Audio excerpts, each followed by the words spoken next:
So much, Orla.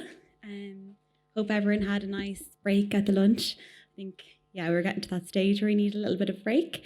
But my name's Ellen, and like Orla was saying, during my final year, I had the opportunity to carry out research as part of our research group. And my research was looking at, I suppose, from the point of view of healthcare professionals and how they're currently supporting people with fibromyalgia. So I suppose a little bit of background just to the research first. So we know that people with fibromyalgia can experience a really wide range of symptoms associated with the condition, and these might include eating and drinking problems. So I've just pulled here a quote that was written by a person with fibromyalgia, and they published it on an online forum. So they say, "I just give up sometimes. The last few weeks, every now and then when I'm eating and drinking, it feels like I can't swallow and it gets stuck in my throat." And that really highlights, I suppose, the real impact of these issues. And as the speakers mentioned earlier, these issues can have a real impact for the person on wellness and just on every aspect of everyday life. So this next quote here, the person with fibromyalgia said, "Sometimes it feels like I'm trying to swallow a rock that's stuck and it makes it hard to breathe." So thinking about this person and how they go about their daily life with the impact of these issues, and maybe some people here today can relate to these issues and this impact. And then I know it's a common theme today that unfortunately there's a real lack of research in this area. And that's why it's great to be here today, really shining a light on this area. And that's what really drove our research. And I know that during the other speakers, their talks, they mentioned the patient experience of health and their interaction with healthcare professionals and their experience of maybe not feeling listened to or not being supported. So that's really why we wanted to look into this area deeper and really look at, well, what are clinicians actually doing now, and how are they supporting people, and what are their own experiences and perspectives. So we wanted to gather information from clinicians, both with experience working with people with fibromyalgia and then without experience.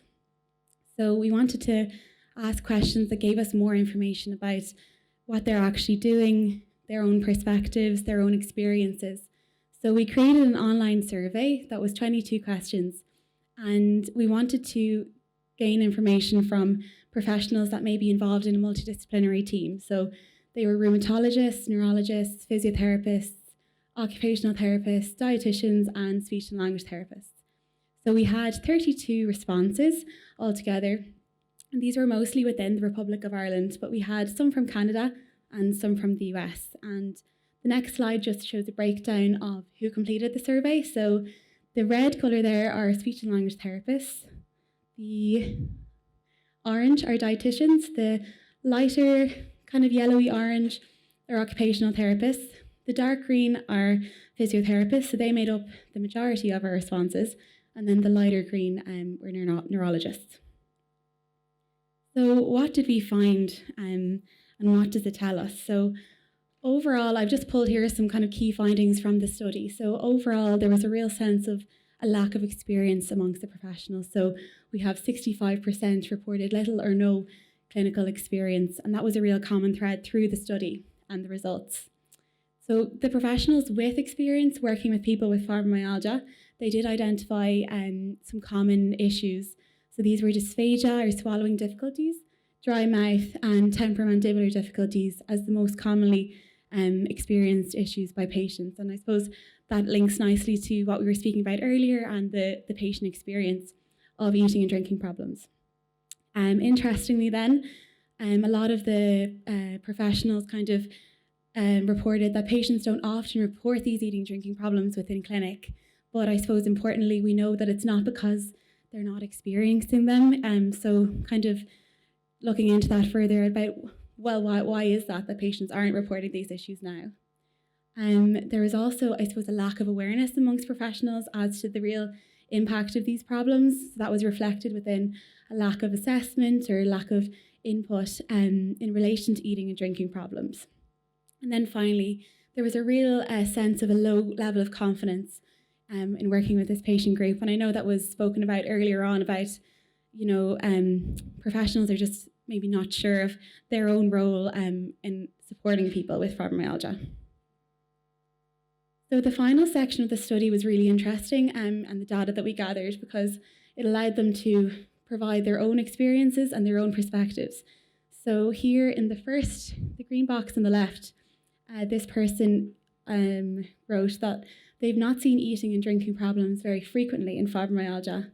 And then underneath, this person reflected that they have a real negligible impact, which I think anybody here who's experienced these issues, and I know we've spoken about it from the other research, it's not the case for the patient. So that was an interesting finding, and I suppose it's quite different then to the other perspectives that we received. So just underneath, this person said that it affects them negatively, and they would appear anxious and frustrated by it. So that's a real contrast of opinions and of perspectives amongst the professionals that completed the study.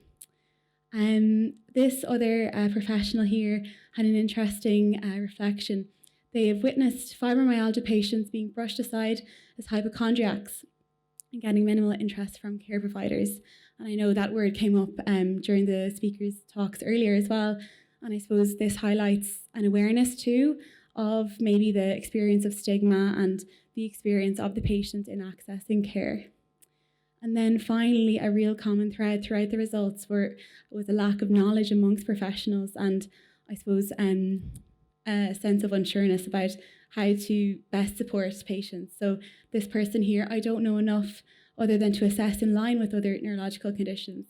And the next person then noting that there is a lack of science, which is really impacting on the ability of healthcare professionals to adequately support patients.